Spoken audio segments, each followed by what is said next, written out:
नहमदुहु व नुसल्ली अला रसूलिहिल करीम अम्मा बाद। अस्सलाम वालेकुम दोस्तों, उम्मीद है सब खैर व आफियत से होंगे। आज हम बात करेंगे सफ़ूफ़ मुलट्ठी। सफ़ूफ़ मुलट्ठी नई और पुरानी खांसी के लिए बहुत मुफीद है। सफ़ूफ़ मुलट्ठी गले की बीमारियों के लिए और गर्मी वाला नज़ला ज़ुकाम उसके लिए और खांसी के लिए और गले की एलर्जी और सोजिश के लिए बहुत मुफीद है। गले के टॉन्सिल्स के लिए, गले के गुदूद के लिए बहुत अच्छा नुस्खा है सफ़ूफ़ मुलट्ठी। सफ़ूफ़ मुलट्ठी 50 ग्राम है, नौशादर 25 ग्राम है, फिलफिल गिर्द 15 ग्राम है, 7 पुदीना 2 ग्राम है।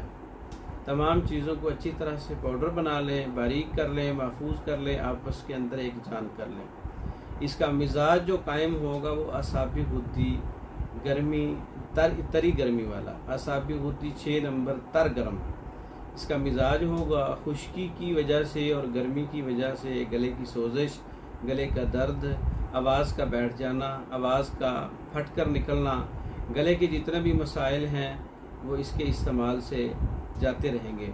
और इसका इस्तेमाल जो है वो आधा माशा दिन में 3 बार ताज़ा पानी या नीम गर्म पानी से इस्तेमाल करें। गले के अमराज और खांसी के अमराज, फेफड़ों के अमराज पे बहुत अच्छा नुस्खा है सफ़ूफ़ मुलट्ठी। इसके हमारे पास टेबलेट भी मौजूद हैं, पाउडर फार्म में भी और कैप्सूल फार्म में भी। इसके अलावा मर्दों के अमराज पर मुकम्मल कोर्सेज तैयार शुदा पैकिंग के अंदर मंगवाने के लिए हमारा व्हाट्सअप नंबर 0300 63 16 999। इस नंबर पर रब्ता करके आप पाकिस्तान भर में और दूसरे ममालिक में मेडिसिन बजरिया डाक मंगवा सकते हैं। हमारी वीडियो को लाइक करें, शेयर करें, हमारे चैनल को सब्सक्राइब करें। दूसरी वीडियो तक के लिए इजाज़त दें। अस्सलाम वालेकुम।